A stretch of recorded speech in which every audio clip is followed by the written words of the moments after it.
આજનો એજન્ડામાં વાત ખેડૂતોની કરવી છે, વાત વીજળીની કરવી છે અને વીજળી કાપના કારણે સૌરાષ્ટ્ર, ઉત્તર ગુજરાત, મધ્ય ગુજરાત, દક્ષિણ ગુજરાત, ગુજરાતના ચારેય ઝોનના ખેડૂતો જે પરેશાનીમાંથી પસાર થઈ રહ્યા છે એની વાત કરવી છે। આ અંધારું ક્યાં સુધી?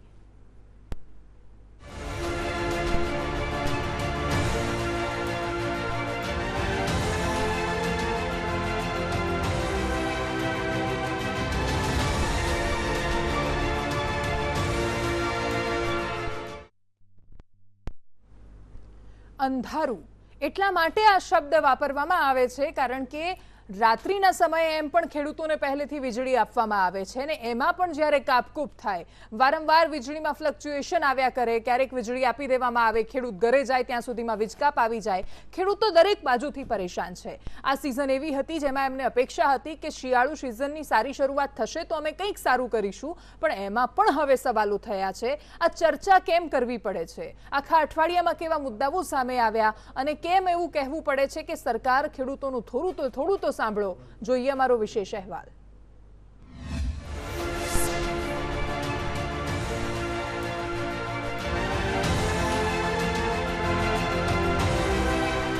દેશમાં આ અઠવાડિયાની સૌથી મોટી ચર્ચા રહી કોલસાની ઘટ અને તેના કારણે કરવામાં આવેલો વીજ કાપ, પણ ગુજરાતમાં એની સૌથી વધારે અસર થઈ છે ખેડૂતોને। ખેડૂતોને પહેલેથી વીજળીની સમસ્યા હતી અને હવે ખેતી માટે જે 8 કલાક વીજળી માંડ મળતી હતી એમાં પણ કાપ મુકાયો અને ખેડૂતની તો જાણે માઠી બેઠી।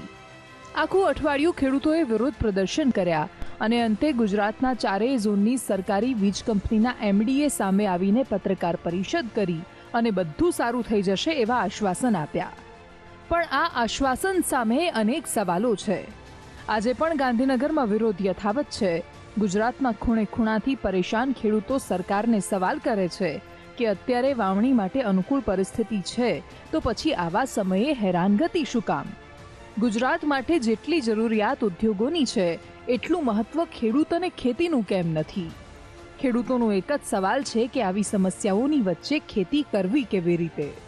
અત્યારે તમે વીજળી એમને 2 કલાક આપો છો અને એ બી સમય વગર, કોઈ સમયનું ફિક્સેશન નહીં, ખેડૂત ઘરે જમવા આવ્યો હોય લાઇટ આવીને જતી રહે, બરાબર। તો બીજું કશું કહેવા નહીં માગતા, પણ સરકારને એટલી રજૂઆત કરીએ છે કે 25 વર્ષના શાસનમાં જે સૂત્ર આપેલું હતું જય જવાન જય કિસાન, એની જગ્યાએ આ 25 વર્ષના શાસનમાં જય જવાન મર કિસાનનું સૂત્ર થઈ જશે। આજની તારીખે અત્યારે સિઝન બટાટાની ચાલી રહી છે, એટલે એના વાવેતર માટે ગારમન કરવું જરૂરી છે અને એ સમય મર્યાદામાં થાય તો જ બટાકાનું વાવેતર થાય। મોંઘા બિયારણ ખરીદી અને ખેડૂતોએ પોતાના સ્ટોક લાવીને મૂકી દીધા છે, પણ જો સમયસર ગારવણ ના થાય, એ ત્રણ મણનો ભાવ 1500 રૂપિયા બજાર છે, આ મોંઘા બિયારણ ફેલ થાય તો ખેડૂતની પરિસ્થિતિ એટલી બધી વિકટ થાય અને ઘેર પોતાના 12 બચ્ચાને ખાવાને શું આપવું? ગુજરાતમાં આ વર્ષે ચોમાસું નિયમિત નથી રહ્યું। સરેરાશ વરસાદ સારો પડ્યો છે, પણ ક્યારેક અંધરાધાર વરસ્યો તો ક્યારેક દુકાળ જેવું લાગ્યું અને એટલે ખેતીમાં સારી આવક થઈ નથી। હવે પાણી ભરેલા છે અને સારો શિયાળુ પાક લેવાની આશા છે, એવા સમયે આવી તકલીફો શું કામ? સરકારને મન ખેડૂતોનું મહત્વ કેટલું? આ એક સવાલના જવાબની ખેડૂતો રાહ જોઈ રહ્યા છે। બ્યુરો રિપોર્ટ, સંદેશ ન્યૂઝ। અને આટલા બધા સવાલો છે ત્યારે ખેડૂત પણ પોતાના મનમાં જે એક સવાલ રાખેલો છે એ પૂછે છે કે અમારી ક્યારે દરકાર કરશે સરકાર? કેટલું મહત્વ છે સરકારને મન? અને એટલા જ માટે આ વિષય પર આજે ચર્ચા કરીશું। અઠવાડિયાની સૌથી મોટી ચર્ચા આજનો એજન્ડામાં। આજના આપણી સાથે મહેમાન છે ડોક્ટર કમલેશ રાજગોર, ભારતીય જનતા પાર્ટીના નેતા છે, પાલભાઈ અંબાલિયા આપણી સાથે જોડાયા છે, કોંગ્રેસના નેતા છે, રતનસિંહ ડોડિયા ખેડૂત નેતા અને દિલીપભાઈ સખિયા ભારતીય કિસાન સંઘના નેતા છે। દરેક લોકો આપણી સાથે જોડાઈ ગયા છે। ચર્ચાની શરૂઆત ડોક્ટર કમલેશ રાજગોરે એ સવાલ સાથે કરવી છે જે ખેડૂતો છેલ્લા એક અઠવાડિયાથી સતત પૂછી રહ્યા છે કે સરકારને મન જેટલું ઉદ્યોગોનું મહત્વ છે, સરકાર જે રીતે ઉદ્યોગપતિઓને પણ સાચવે છે કારણ કે એ પણ આપણા દેશના વિકાસમાં જરૂરી છે, તો શું આ દેશના વિકાસમાં ખેડૂતનું કોઈ યોગદાન સરકારને નથી દેખાતું? ખેડૂત કેટલા મહત્વના છે? ચોક્કસ જે પ્રશ્ન અને એજન્ડા છે એ ખૂબ જ મહત્વનો છે અને આપનો જે પ્રશ્ન છે કે ઉદ્યોગો અને ખેડૂતોનું એ સામ્ય અથવા જે આપણે જે સરખામણી કરો છો ને થઈ શકે એમ નથી। ખેડૂતો એમની રીતે જે રીતે કામ કરી રહ્યા છે અને ઉદ્યોગો એની રીતે કામ કરી રહ્યા છે, બંને એક સાથે ચાલતા હોય છતાં પણ ખેડૂતોનું મહત્વ વિશેષ રહેલું છે। ચોક્કસ કોલસાની જે તંગી, જેમ આપોજના જે અહેવાલમાં બતાવ્યું, એ કોલસાની તંગી આવી એના કારણે વીજ કાપ મૂકવો પડ્યો છે. પરંતુ ચોક્કસ મને જે અત્યારે જે માહિતી મળી છે એ પ્રમાણે ખેડૂતોની સમસ્યા છે, ખેડૂતોનો પ્રશ્ન ખોટો નથી અને એ જે માગણી કરી રહ્યા છે એ વ્યાજબી છે. છતાં મને જે સંદેશ મળ્યો છે એ પ્રમાણે ચોક્કસ આવનારા દિવસોની, એટલે કે એક અઠવાડિયાની આસપાસ આ કોલસાની તંગી ઓછી થઈ જવાની છે અને પછી જેમ વીજના પુરવઠાના અધ્યક્ષે કીધું એ રીતે જે રાબેતા મુજબ જે પરિસ્થિતિ હતી એ પરિસ્થિતિ થવાની શક્યતા છે. ઠીક છે. MGVCL, UGVCL, PGVCL, DGVCL જે ચારેય વીજ કંપની છે ગુજરાતની, એ ચારેયના MD સામે આવ્યા. એમણે પત્રકાર પરિષદ કરવી પડી.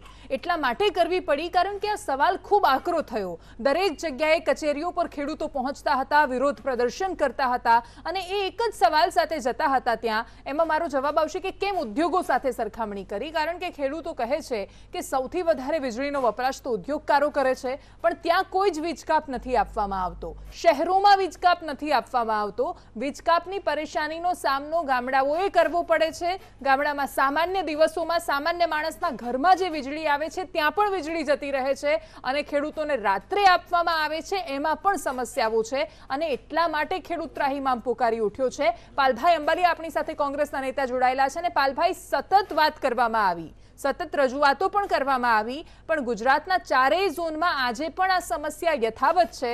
ગઈકાલે 3 જે આપણી વીજ કંપની છે એના MD સામે આવ્યા હતા, આજે UGVCLના MD પણ સામે આવ્યા, પણ દરેક જગ્યાએ ખેડૂતો એ જ કહી રહ્યા છે કે પત્રકાર પરિષદ થઈ જાય છે, MD આવીને જતા રહે છે, પણ વીજળીનો કાપ તો પહેલા પણ હતો અને આજે પણ છે.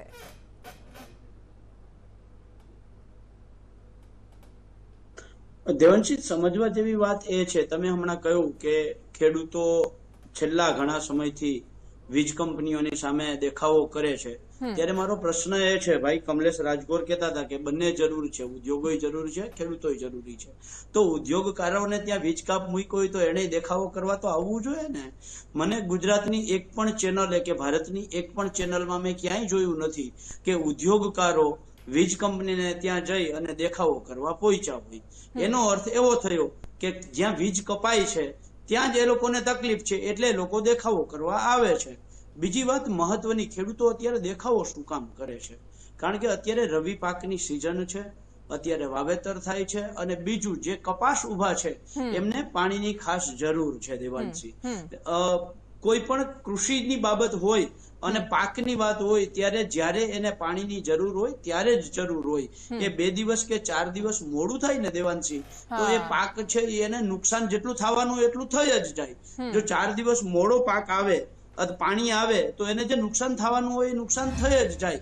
ભાજપના આગેવાનો કે ભાજપના સરકાર દ્વારા સંચાલિત વીજ નિગમ ક્યારે સ્વિચ દબાવે અને ક્યારે લાઇટ આવે ને ક્યારે ખેતરમાં પાણી પહોંચે એની પાક રાહ ન જોઈ. એને પાકને નુકસાન થવાનું હોય દેવાંશી થવાનું જ છે. એટલે સરકારે આગોતરું આયોજન કરવામાં કાં તો નિષ્ફળ રહી છે અથવા તો ક્યાંક ને ક્યાંક સરકારની મેલી મુરાદ છે, હિડન એજન્ડા છે અને એ હિડન એજન્ડાના ભાગરૂપે આભાસી ચિત્ર ઊભું કરવામાં આવે છે. હું આ એટલા માટે દાવા સાથે કહું છું કે જેવી રીતે BSNL ને માંદી કરવામાં આવી એવી જ રીતે અત્યારે જેટલા વીજ નિગમો સરકાર દ્વારા સંચાલિત છે આ વીજ નિગમોને બિલકુલ, હું થોડી વાર પછી એ વિષય પર આવવાની છું એટલા માટે, કારણ કે વીજ કંપની જે વીજ નિગમો છે એમના જે MD છે, ચેરમેન છે, એ પણ ભાવ સાથે સામે આવીને બોલી ચૂક્યા છે કે હા, અમે મોંઘી વીજળી આની પાસેથી ખરીદીએ છીએ, અત્યારે આપણે ટાટા અંબાણી પાસેથી આટલી વીજળી ખરીદીએ છીએ. ઘણા બધા પ્રશ્નો છે. આપણે જ્યારે ઉર્જા વિભાગની વાત કરીએ છીએ અને ત્યાં વેબસાઇટ પર આપણે જઈશું આપણી જ સરકારના વિભાગની, તો ત્યાં પણ લખેલું છે કે 25% જ હિસ્સેદારી છે ખાનગી કંપનીની, બાકી મોટા ભાગની સરકારી કંપની છે જેમની જવાબદારી છે. પણ MGVCLના MD કાલે સામે આવ્યા હતા, એમણે કહ્યું હતું કે બધું પ્રોડક્શન જ બંધ છે. અત્યારે કેમ બંધ છે? કોલસાની અછતની વાત કરે છે, એકને અછત છે, બીજી કંપનીને નથી. આ બધું પણ કેમ છે? કેટલા ભાવે ખરીદાવવી જોઈએ, કેટલી ખરીદાઈ રહી છે, કઈ જગ્યાએ વીજળી ઉત્પાદન કરવાની મંજૂરી આપી દીધી છે પણ નથી થઈ રહ્યું અત્યારે ત્યાં, એમાં કેમ આ બધું છે? બધા વિષય પર વાત કરવી છે. પણ સૌથી પહેલા ખેડૂતો જે સમસ્યાને લઈને સામે આવે છે, અત્યારે આખા રાજ્યમાં, આખા દેશમાં ક્રિકેટનો માહોલ છે, લોકો મેચ જોતા હશે, બધું જ જોતા હશે. સૌથી વધારે શહેરોમાં વ્યવસ્થા કરવામાં આવી આવી છે અને તાકાત છે કોઈ પણ કંપનીની અત્યારે શહેરોમાં વીજ કાપ આપે, લોકો સીધા પહોંચી જાય છે, 5મી મિનિટે લાઇટ અહીંયા શરૂ થઈ જાય છે જો ઇન કેસ લાઇટ જાય તો પણ. પરંતુ ગામડાઓમાં તો સ્થિતિ એ છે કે ગમે તેટલી મોટી વાત હોય ત્યાં લાઇટ જવી એ બહુ જ સામાન્ય વાત છે. ખેડૂતો માટે પરેશાની છે અને એટલા માટે પ્રાયોરિટીઝને લઈને સવાલ છે. દિલીપભાઈ, તમે પણ વારંવાર રજૂઆતો કરી ચૂક્યા છો, પણ મારી વાત એ છે કે આ પ્રાથમિકતા સમજવામાં ક્યાંક પ્રશ્ન લાગે છે. મેચ જોવી એ પ્રાથમિકતા છે, શહેરોમાં વીજળી હોવી એ પ્રાથમિકતા છે, હોવી જ જોઈએ, ઉદ્યોગો ચાલવા જ જોઈએ, પરંતુ જ્યારે ભોગ આપવાનો વારો આવે ત્યારે ખેડૂતની વીજળી શું કામ કપાય છે?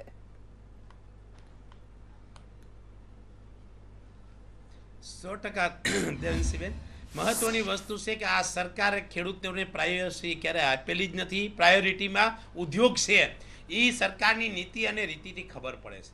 મહત્વની વસ્તુ જોઈ તો 25 વર્ષથી જ્યારે શાસન છે અને હજી આપના જગતના તાતને રાત્રે પાણી વારવા જવું પડે તો આપને કયા શબ્દમાં કમલેશભાઈ કહી શકી કે ગુજરાતમાં વિકાસ થઈ ગયો? મહત્વની વસ્તુ આજની અમે કહી કે 3 દિવસ પહેલા સૌરાષ્ટ્રના પીજીવીસીએલના એમડીને અમે 100 ખેડૂત ભેગા થઈ અને આવેદનપત્ર દેવા ગયા. પ્રશ્ન શું હતો કે લોડ સેટિંગ, જે કોલસાના નામે લોડ સેટિંગનો માત્ર ને માત્ર એગ્રીકલ્ચર ઉપર આપે. હવે એક તો 8 કલાક લાઇટ આપે, જો સમજવાની વાત, ખેડૂતોની હાલત જુઓ. 8 કલાક લાઇટ આપે, એમાંય રાત્રે આપે, એની અંદર 2-4 ઝટકા આપે અને એની અંદર લોડ સેટિંગ ને હિસાબે 2-3 કલાકનો કાપ આપે. હવે જગતનો તાત જાય તો ક્યાં જાય? સરકારને એનો પ્રશ્ન તો સાંભળવો નથી. છેલ્લા 3 વર્ષમાં 25 આવેદન પત્રમાં અમે લખ્યું કે ખેડૂતને દિવસની લાઇટ આપો, દિવસની લાઇટ આપો, દિવસની લાઇટ આપો. પણ સરકાર એમ કહે છે કે અમે શરૂઆત કરી, થોડાક ગામડા આપ્યા. પણ હું એમ કહું છું કે સરકાર ધારે તો એનામાં તાકાત છે કે 6 મહિનાની અંદર પ્રશ્ન સોલ્વ થઈ જાય. પણ જ્યારે ચૂંટણી આવશે ત્યારે થોડુંક બટકું નાખશે કે આટલા ગામડાને આપી, વળી બીજી ચૂંટણી આવશે વળી એમ કહેશે કે આટલા ગામડામાં આપી.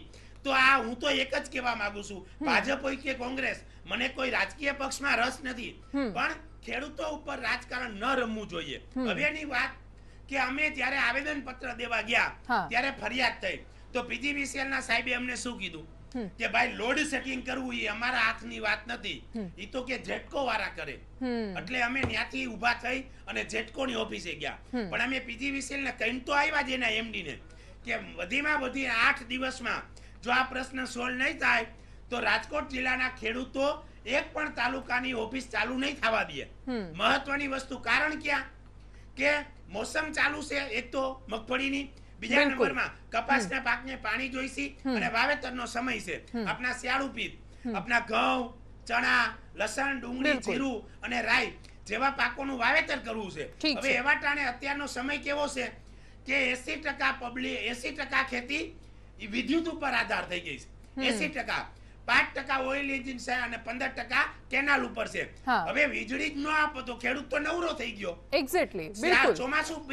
ચોમાસુ પાકમાં કુદરતી આફતને હિસાબે આગળ આવું દિલીપમાં હું એ વિષય પર આવી રહી છું અત્યારે કે કેમ અત્યારે ખેડૂતને વીજળીની જરૂર છે. હું ફરીથી આવીશ, વારાફરતી આપણે દરેક લોકોની પાસે જઈએ, પણ સવાલ એ જ છે અને જે રાત્રે જવાની વાત આવે છે, એક વાત દરેક સરકારોને માટે છે અને એ વાત સમજવી જ પડે કે આખું ગુજરાત માત્ર 4 શહેરોમાં નથી વસતું. એ 4 શહેરોની આપણે બહાર જઈએ તો એ ખૂબ વિશાળ દુનિયા છે અને આખું ગુજરાત દેશ એના પર નભે છે. આખો દેશ ગામડાઓ પર નભેલો છે, કૃષિ પર નભેલો છે, ખેડૂત પર નભેલો છે અને એ ખેડૂતની પીડા જો આપણે નહીં સમજીએ તો કદાચ કોઈ પ્રશ્નનું નિરાકરણ નથી આવવાનું.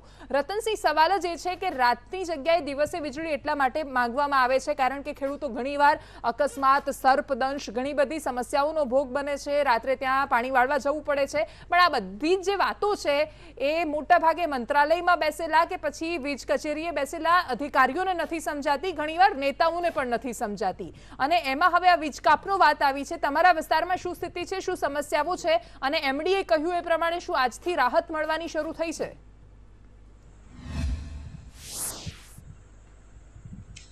બેન, જે આ સરકાર રહી એની નીતિ ઉદ્યોગ નીતિ છે, ખેડૂત નીતિ નથી. વિકાસનો પર્યાય શું? તમે વિચાર કરો કે એક પણ આખા ગુજરાતની અંદર એક પણ જગ્યાએ કોઈ પણ ઉદ્યોગની વચ્ચેથી ક્યાંય વીજની લાઈન નહીં નીકળી હોય. તમે જોઈ લીજો, બધી વીજ લાઈનો ખેડૂતના ખેતરમાંથી નથી નીકળે, ખેડૂતનું જ ખરાબ થાય. જો ખેડૂત વિકાસ માટે જો વીજ લાઈન નાખવામાં કોઈ જગ્યાએ તકલીફ ન હોય, અને બીજું કે જે જગ્યાએ ઉદ્યોગ છે ને ઉદ્યોગમાંથી લાઈન નીકળતી હોય તો એના કરતા 4 ગણા એને અબજો રૂપિયા વળતર આપવામાં આવે. અને જે કોલસાની તંગીની વાત કરીને જો વીજળી ખેડૂતને કાપવામાં આવે છે, તો દેવાંશીબેન તમને એક સ્પષ્ટ વાત કરું કે ઉદ્યોગોને 24 કલાક વીજળી આપવામાં આવે, ખેડૂતને માત્ર 8 કલાક, એટલે ચોથા ભાગની, ત્રીજા ભાગની. હવે 8 કલાક વીજળી આપવામાં આવે, 8 કલાકમાં 2 કલાક કાપે તો ઉદ્યોગોની 6 કલાક કાપી નાખો ને, ચાર ઉદ્યોગની તમે વીજળી કાપશો ને 1 કલાક, અને આખા ગુજરાતની તમારે 1 દિવસ નહીં કાપવી પડે, 1 મિનિટ નહીં કાપવી પડે. તમે 4 ઉદ્યોગને સાચવવા માટે તમે 56 લાખ ખેડૂતની વીજળી કાપો, તો 4 ઉદ્યોગની 1 કલાક કાપો ને 24 કલાકમાં 23 કલાક થાય, તમને ફેરવું પડે. અને જે વિકાસની અંદર ખેડૂતનો ભોગ છે કે ખેડૂતના ભોગે જે વિકાસ થયો એ ઉદ્યોગોના ભોગે નથી. આ એક વસ્તુ સ્પષ્ટ છે. એટલે વિકાસમાં જે યોગદાન ખેડૂતનું છે એ યોગદાન ઉદ્યોગપતિનું નથી. આ એક મારી સ્પષ્ટ માનવું છે. ઠીક છે, હું આગળ આવું રતનસિંહ તમારી પાસે ફરીથી એ વિષય પર આવીશ, પરંતુ કમલેશભાઈ તમે જે કહ્યું ને કે ઉદ્યોગ અને ખેડૂતની સરખામણી શું કામ, તો એનું કારણ આ છે કે જ્યારે વીજળી કાપવામાં આવે છે, વીજળી કોઈ પણ ઉદ્યોગ શું કામ બંધ થવો જોઈએ. અમે એવું નથી કહેતા કે ઉદ્યોગોને બંધ કરી દો અથવા એમને ઓછી વીજળી આપો, પણ દરેક વખતે જ્યારે કોઈ પણ એવી સ્થિતિનું સર્જન થાય કે જ્યારે વીજળી કાપવી પડે છે, ત્યારે એ ફીડર એગ્રીકલ્ચરનું, ખેતીનું જ શું કામ પસંદ કરવામાં આવે. એનું કારણ જ્યારે આજે એમડી આપી રહ્યા હતા બધા, ત્યારે દરેક એમડી અલગ અલગ વાત કરે છે, અને બધા સવાલ એ છે, સૌથી પહેલા એવું કહ્યું કે દિવસે આપીશું એ નથી મળતી, 8 કલાક હોય એ પણ નથી મળતી. અને આજે અમે ગાંધીનગરના ખેડૂતની વાત શરૂઆતમાં જ અમે ચલાવી, જો તમે સાંભળી હોય તો અમે એ જ કહી રહ્યા હતા કે માંડ 2 કલાક વીજળી મળે છે, એમાં પણ ફ્લક્ચ્યુએટ, ક્યારેક વીજળી આવે ક્યારેક જાય, એમાં મશીનરીને પણ એટલું નુકસાન થાય છે, ખેડૂતને પણ નુકસાન થાય છે કે જમવા ગયો હોય ત્યારે અચાનક લાઇટ આવે અને પછી એ પહોંચે ત્યાં સુધીમાં જતી રહે. તો આ પરિસ્થિતિમાંથી ખેડૂત કેવી રીતે બહાર આવે, એની જે વેદના છે એ તો સમજવી જ પડશે ને. નહીં, ચોક્કસ વેદનાને વાચા આપવા માટે ચર્ચા થાય, એ ચર્ચાનો વિષય અને આજનો એજન્ડા છે. આમ જનરલી બીજા રાજ્યો કરતાં ગુજરાત રાજ્યની અંદર એવું કહેવાતું છે કે વીજળી જાય ને તો એ ચર્ચા બને છે અને એ સમસ્યા બને છે અને એ ચર્ચાનો વિષય તો ન્યૂઝ બને છે. બીજા રાજ્યોની અંદર વીજળી આવે ને, અહીં તો 1 કલાક કે 2 કલાક જાય છે ત્યારે ચર્ચા બને છે, બીજામાં તો આખા દિવસમાં જ્યારે આવે ને ત્યારે ચર્ચા અને એજન્ડા બને છે. હું એવું માનું છું કે તમે કદાચ ખેડૂતોની વીજળી અને આ વીજળી વચ્ચે ભેદ નથી સમજ્યા. ના, એટલે તમે પહેલા તો તમે બીજા રાજ્યમાં પહોંચી ગયા, એટલે મારે વચ્ચે બોલવું પડે છે. ગાંધીનગરની વાત કરવાની હતી ત્યારે હું બીજા રાજ્યની સરખામણી કરું છું. એટલે ચોક્કસ હું એવું માનું છું કે વીજળી ન જ જવી જોઈએ એ વ્યક્તિગત હું માનું છું. અને વ્યક્તિગત કોઈ પણ જે પણ લોકો અહીંયા આગળ ચર્ચા કરે છે એનો સીધો અપોઝ નથી કરતો કે ભાઈ વિરોધ પણ નથી કરતો, પણ એટલું તો સ્પષ્ટ કહું છું કે ભાઈ ચોક્કસ જે ખાણોની અંદરથી કોલસો નીકળતો હતો ત્યાં આગળ પાણી ભરાયું, કોલસો આપણને ઓછો મળ્યો, એટલે ચોક્કસ વીજકાપ થઈ છે. અને વીજકાપ કરવામાં જે પણ અધિકારીઓ જ્યાં બી ક્યાંય, જો સરકાર આની ઉપર સીધી નજર રાખતી જ હોય છે, ક્યાંય પણ ખેડૂતોને નાનું મોટું પણ નુકસાન થતું હોય, એગ્રીકલ્ચરમાં હોય છે, પણ એગ્રીકલ્ચરની સાથે સાથે સરકાર એની પર વોચ રાખે છે. અને એટલે જ હું તમને કહું છું કે આવનારા દિવસોની અંદર આ વીજકાપ થોડા સમય પૂરતો છે, જે પણ વીજકાપ થયો છે થોડા સમય પછી આ વીજકાપ આપોઆપ પતી જવાનો છે. એટલે જે સરખામણીમાં ગુજરાતમાં 24 કલાક વીજળીની વાત હતી એ પાછી કાર્યરત થઈ જવાની છે. ઠીક છે, હાલ વિરામનો સમય થયો છે. 24 કલાક વીજળી એ સામાન્ય વીજળી, ખેડૂતોને ક્યારે 24 કલાક વીજળી નથી મળતી. એમને 12 કલાકનો વાયદો હતો, 8 કલાક આપવાની વાતો કરવામાં આવે છે, એ પણ રાત્રે આપવામાં આવે છે, એમાં પણ વારંવાર વીજ કાપ થાય છે. અને સવાલ આજે નથી અને કાલે થઈ જશે થોડા દિવસમાં, પણ ખેતરમાં ઉભેલો પાક એની રાહ નથી જોતો. શિયાળુ સિઝનની શરૂઆત છે, પણ ખેર જે લોકો ખેતી વિશે જ ન જાણતા હોય એ કદાચ આ વાત સમજી નથી શકવાના. પાલભાઈ, આટલી ચર્ચા પછી જે મુખ્ય સવાલ ઊભો થાય છે એ છે કે આ જે સમસ્યાઓ ખેડૂતો હંમેશા વર્ણવે છે, આપણે દર થોડા દિવસે બેસીને જેની ચર્ચાઓ કરીએ છીએ, એ સમસ્યાઓ સમજવા વાળું પણ તો કોઈ જોઈએ કે જે નિરાકરણ લાવશે. જો સમસ્યા જ નહીં સમજે, ગામડું શું સ્થિતિમાં છે, ખેડૂત શું સ્થિતિમાં છે, એ કોઈ સમજશે નહીં, તો પછી નિરાકરણ કેવી રીતે આવવાનું છે?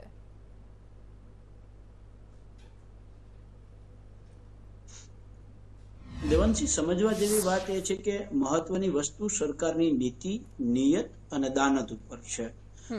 સરકાર એક બાજુ એવી સંવેદનશીલતાની વાતો કરે છે, ખેડૂત સંવેદનશીલ સરકાર હોવાના દાવા કરે છે, અને બીજી બાજુ તમે જો દરેક બાબતની અંદર સરકાર જ ભોગ બને છે. વિષયથી થોડોક હું બહાર જાઉં છું. દાખલા તરીકે તોકતે વાવાઝોડામાં રાજ્ય સરકારે પોતે કેન્દ્ર સરકાર પાસે 11,550 કરોડ માંગ્યા, એનો અર્થ એવો કે રાજ્ય સરકારે સ્વીકાર્યું કે આ તોકતે વાવાઝોડામાં નુકસાન છે ને આટલી સહાય તો આપવા પાત્ર છે. કેન્દ્ર સરકારે ન આપ્યા, રાજ્ય સરકારે 1 રૂપિયો ન વધાર્યો. એના આગલા વર્ષે અતિવૃષ્ટિમાં રાજ્ય સરકારે કેન્દ્ર સરકાર પાસે 2900 કરોડ માંગ્યા કે અતિવૃષ્ટિમાં ખેડૂતોને રાહત આપવા માટે આટલા રૂપિયા તો કેન્દ્ર સરકારે આપવા જોશે, જે આપવાના છે. પણ કેન્દ્ર સરકારે ન આપ્યા તો રાજ્ય સરકારે પણ ન આપ્યા. ટેકાના ભાવે મગફળીમાં રાજ્ય સરકારની પોતાની ભલામણ સમિતિ છે, એને ભલામણ કરી કે 6500 રૂપિયા પ્રતિ ક્વિન્ટલ થી નીચે મગફળી ન ખરીદાવી જોઈએ. હવે કેન્દ્ર સરકારે 5500 રૂપિયા આપ્યા તો રાજ્ય સરકારની પોતાની ફરજ બનતી હતી કે 1000 રૂપિયામાં એડ કરી દઈએ. પણ આ ન થયું. ત્રણેય બાબતો સાબિત કરે છે કે રાજ્ય સરકાર માત્ર દેખાવ પૂરતી સંવેદનશીલતા દેખાડે છે. સરકારના દેખાડવાના દાંત અલગ છે, ચાવવાના દાંત અલગ છે. અત્યારે મારા મિત્ર ભાઈ કમલેશભાઈ રાજગોર જે વાત કરતા હતા એના ઉપરથી એ સાબિત થાય છે. કમલેશભાઈ એવું કહ્યું કે કોલસાની ખાણોમાં પાણી ભરાઈ જવાના કારણે કોલસાની તંગી ઊભી થઈ છે. હવે મને આ હાસ્યાસ્પદ નિવેદન એટલા માટે લાગે છે કે આઝાદી પછી અત્યાર સુધીમાં ક્યારેય વરસાદ વધારે થયો જ નથી. પહેલી વખત આ વર્ષે જ વરસાદ વધારે થયો છે અને કોલસામાં ખાણોમાં આ વર્ષે જ પાણી ભરાઈ ગયું છે. અગાઉ કોઈ દિવસ ચોમાસું આવ્યું જ નથી. આ પહેલી વખત ચોમાસું આવ્યું છે એટલે આ પાણી ભરાઈ ગયું છે. આવા નિવેદન ના કરો. અને આ જે રતનસિંહ વાત કરતા હતા એના ઉપરથી મને ભાજપના અત્યારના વર્તમાન એક નેતા અને હાસ્ય કલાકારે કહેલો ટૂચકો યાદ આવે છે કે ખેડૂતોએ આ વીજળીના ત્રાસથી કંટાળીને દેવાંશી જ્યારે બિલ ભરવા ગયો ને ત્યારે બિલની બારીએ જઈને આમ પૈસા દીધા.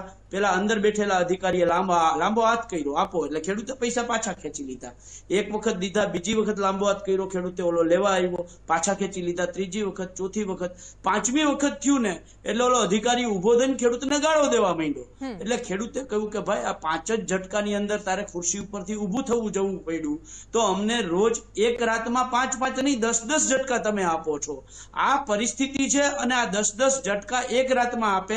તેમ છતાંય મારા મિત્ર કમલેશભાઈ સરકારની વાહવાહી કરતા હોય, શહેરી લોકોને જાણે સારું લગાડતા હોય એવી રીતે વાત કરે છે કે બીજા રાજ્યોમાં વીજળી આવે ત્યારે ન્યૂઝ બને અને આપણે ત્યાં વીજળી જાય ત્યારે ન્યૂઝ બને. મને લાગે છે કમલેશભાઈને ખેતીનો ખ આરે કંઈ લગભગ સંબંધ ન હોય અને ડાયરેક્ટ અમદાવાદમાંથી આવતા હશે એટલે આવી વાત કરી શકે. બાકી જો ખેડૂતનો દીકરો હોય તો એની ક્યારેય આ વાત હોઈ ન શકે. દેવાંશી, આવું મારું માનવું છે. ઠીક છે દિલીપભાઈ, એ વાત સાથે કારણ કે જ્યારે એમણે એક ઉદાહરણ આપ્યું એમાં જે ઝટકાની વાત આવે છે આખા ગુજરાતમાંથી દરેક ખેડૂત આ વાત કરી રહ્યો છે કે લાઇટ એટલી વાર આવે જાય એના કારણે ખેડૂતના ઉપકરણોને તો નુકસાન થતું હશે.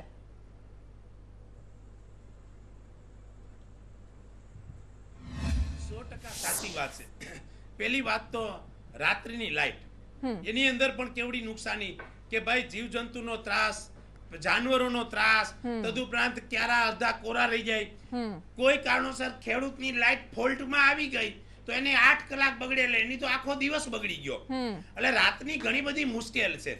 બીજા નંબરની વાત, હવે કોઈ પણ ખેડૂત મોટર ચાલુ કરી અને ત્યાંથી એના ખેતરમાં પાણી વારવા જાય, અહીંયા પહોંચે ત્યાં લાઇટ વહી જાય એટલે વળી 15-20 મિનિટનો એને ડિફરન્સ થાય. હવે એની મર્યાદા તો 8 જ કલાકની છે. તો મને સરકારની આ વસ્તુની નથી સમજણ પડતી કે ઉદ્યોગમાં 4 દિવાલની વચ્ચે કામ થાય, ખેતીની અંદર ખુલ્લા ખેતરમાં કામ થાય, તો ઉદ્યોગને રાતે કાપ, દિવસનો કાપ મૂકીને રાતે આપો ને.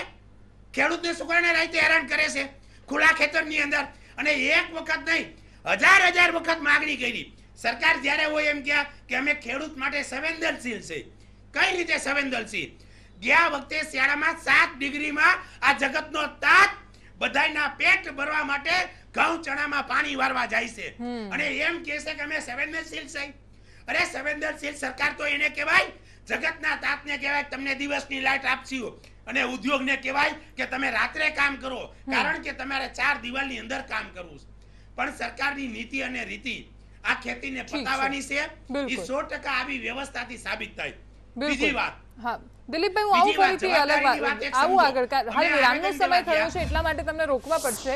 પણ સવાલ જ એ છે કે કડકડતી ઠંડીની વચ્ચે પાણી વાળવા માટે જે ખેતરમાં જાય છે ખેડૂત એ જે પીડા સમજી શકે છે અને શિયાળામાં તાપમાન કેટલું નીચે જાય છે રાત્રે એ બહાર જતો ખેડૂત જ જાણે છે. એને પાણીની વચ્ચે જવું પડે છે પરંતુ છતાંય દિવસે વીજળી આપવાની વાત દૂર રહી છે, રાત્રે આપે છે એમાં પણ કાપ આવી જાય ત્યારે તો ખેડૂત પૂછશે ને કે ક્યાં છે તમારી સંવેદનશીલતા સરકાર?